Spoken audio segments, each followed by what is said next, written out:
No filme Quem Quer Ser um Milionário, de 2009, é contada a história de Jamal Malik, um jovem muito humilde que viveu sua vida inteira em uma favela de Mumbai. Ele teve uma infância e uma juventude muito difícil, e tentando escapar da pobreza e da violência, ele se inscreve naquele programa do Quem Quer Ser um Milionário. O problema é que Jamal é tão inteligente e acerta tantas perguntas que o apresentador e até a polícia começam a desconfiar dele. A história do filme foi criada, mas esse lugar onde foi gravado, a favela de Dharavi, e as pessoas vivendo nessa situação, é tudo real. Na verdade, eu diria que é até pior do que o filme mostra. Para você ter uma ideia melhor, a Rocinha, no Rio de Janeiro, é considerada uma das maiores favelas da América Latina. Ela tem cerca de 70 mil pessoas vivendo em aproximadamente 1 km². Um outro exemplo é Kibera, no Quênia, que é uma das maiores favelas da África. E ali vivem cerca de 250 mil habitantes. Mas em Dharavi, em Mumbai, esse número chega a mais de 1 milhão de pessoas vivendo em menos de 3 km². É gente demais para um lugar tão apertado. Todo tipo de absurdo que você imaginar acontece nesse lugar. E nesse vídeo, você vai conhecer como que é a vida das pessoas que vivem em favelas na Índia.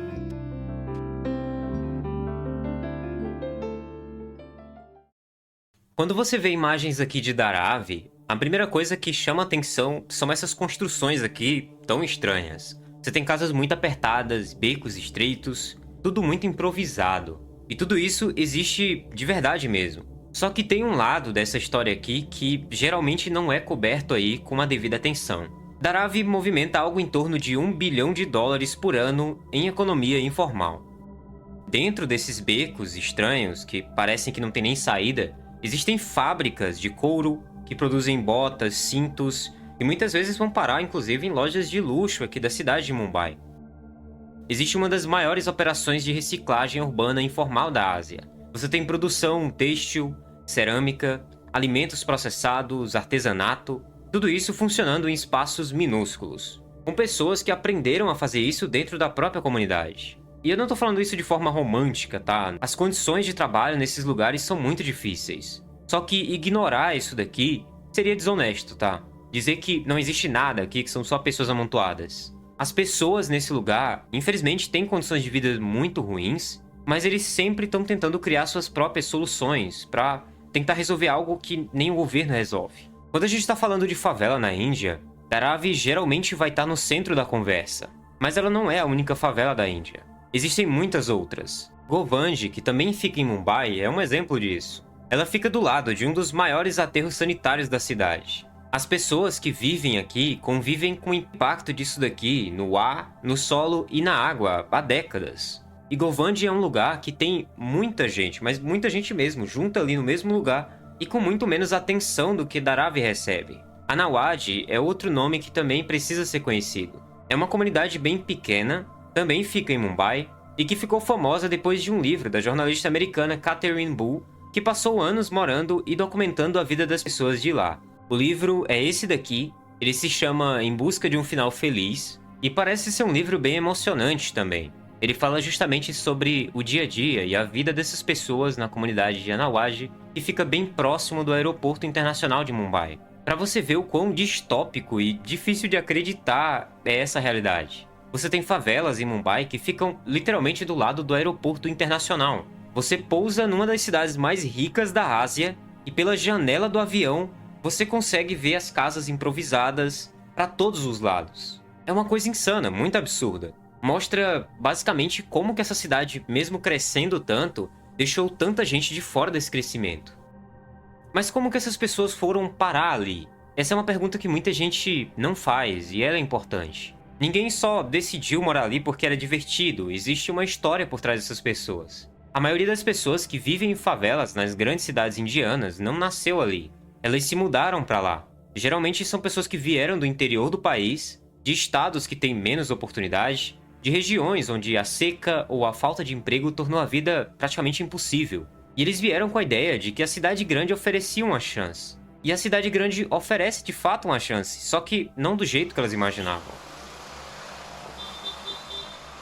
O que acontece é mais ou menos assim. A pessoa chega, não tem dinheiro para pagar aluguel nas áreas formais da cidade, que são caras, ela encontra um espaço num assentamento informal onde o custo é muito menor. Então ela começa a trabalhar, manda dinheiro para a família e vai ficando por ali. Os filhos crescem ali, os netos também, e o que era para ser só um local temporário ou até melhorar de vida, acaba virando moradia permanente. E não dá para esquecer que a gente está falando da Índia. E tem uma coisa que a gente conversou no vídeo passado aqui, que torna isso tão mais complicado, que é o sistema de castas. Muitas das famílias que estão nessas comunidades aí, elas vêm de grupos que, historicamente, são impedidos de acessar a educação, propriedade e melhores empregos. E essa exclusão acaba tornando a vida dessas pessoas muito mais difícil. Para elas ascenderem na sociedade, crescerem ali de patamar social, digamos assim, é praticamente impossível. É muito difícil. E mesmo assim, felizmente, muitas pessoas conseguem crescer na vida. Mas isso são as exceções, tá? Em muitas partes de Dharavi e outras comunidades semelhantes, um único banheiro é compartilhado por dezenas de famílias. E não é exagero, tá? Isso daqui é um problema real que a Índia tem com o saneamento básico. A água potável também é um problema muito sério. Em alguns pontos, ela chega por poucas horas por dia e as famílias precisam armazenar o suficiente para o resto do tempo. Quando falta, bom, as alternativas disponíveis nem sempre são seguras. Então as famílias têm que dar um jeito. E tem muita gente que cresce nesse contexto. Vai para a escola de manhã e volta para um espaço onde vários membros da família vivem num único cômodo. Fazem o dever de casa como conseguem. Algumas estudam e conseguem chegar na universidade. Muitas delas nem chegam lá. E não é por falta de capacidade, os indianos são muito inteligentes. Mas é que as condições de vida aqui realmente são muito difíceis. E tem um detalhe aqui que torna isso tão mais difícil de entender. Da janela de alguns desses lugares, dá pra ver o prédio Antilia. O que a gente falou no vídeo passado. A residência particular de 27 andares do homem mais rico da Ásia. Avaliado aí em mais de $1 bilhão. As duas coisas existem na mesma cidade, a menos de 10 minutos de carro um do outro. Ao mesmo tempo que a distância social aqui é praticamente infinita. Mas felizmente não existem só lados ruins de Dharavi. Existem coisas interessantes, coisas legais que deixam você até mais feliz um pouco. Existe uma escola dentro de Dharavi que já formou médicos e engenheiros. Tem um estúdio de música que surgiu dentro da comunidade. Existem designers que usam os próprios materiais reciclados do local para criar produtos que hoje são vendidos para fora do país. Isso não é por causa de Dharavi, isso não significa que está tudo bem, significa que mesmo dentro desse sistema terrível, algumas pessoas conseguem construir coisas extraordinárias, mesmo assim. E as pessoas se ajudam muito mais nesses lugares. Você tem um comerciante que ajuda no preço, a comunidade religiosa que oferece suporte. As pessoas criam laços para se ajudar quando vivem em situações assim. Mas cadê o governo? O que acontece quando o governo tenta resolver o problema? Essa é uma parte muito delicada dessa história, tá? Ao longo dos anos, existiram muitas propostas e alguns projetos concretos que tentaram resolver o problema de Dharavi. A lógica sempre é muito parecida. Vamos oferecer apartamentos para os moradores, modernizar a área, integrar eles à comunidade da cidade formal. Parece uma solução justa. O problema é o que acontece na prática. Os apartamentos prometidos costumam ficar em regiões muito distantes do centro, longe de trabalho, longe das pessoas que eles conheciam, de tudo. As regras para ser elegível para receber um apartamento ou algo assim, muitas vezes excluem justamente os mais vulneráveis. As pessoas que não têm documentação suficiente ou que chegaram depois de um determinado ano. E o terreno onde a favela estava, que em Mumbai vale fortunas por conta da localização, acaba sendo ocupado por projetos imobiliários e empresas que estão pensando em pessoas que têm muito mais dinheiro.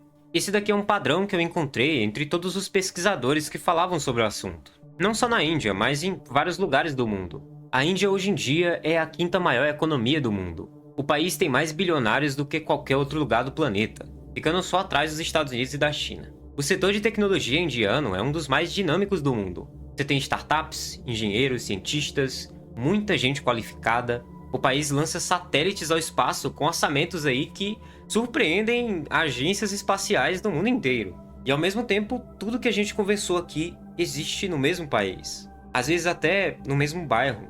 Isso daqui não é uma crítica simples da Índia. Desigualdade desse tipo existe de formas diferentes, em lugares diferentes. A nova geração indiana tem questionado muito isso. Você tem jovens nas grandes cidades que estão falando sobre desigualdade, sobre direitos, sobre o país que eles querem construir para o futuro. E a esperança aqui é real. mas ela precisa passar por muitas mudanças, muitas reformas também. Tem muita coisa que precisa acontecer ainda. Se você gostou aqui desse vídeo, deixe um comentário aqui embaixo. A gente vai continuar conversando aqui nos comentários, eu tenho tentado responder mais os comentários de vocês. Muito obrigado por sempre apoiar o nosso trabalho aqui, e a gente se vê nesse outro vídeo que tá aparecendo aqui na sua tela. Um abraço!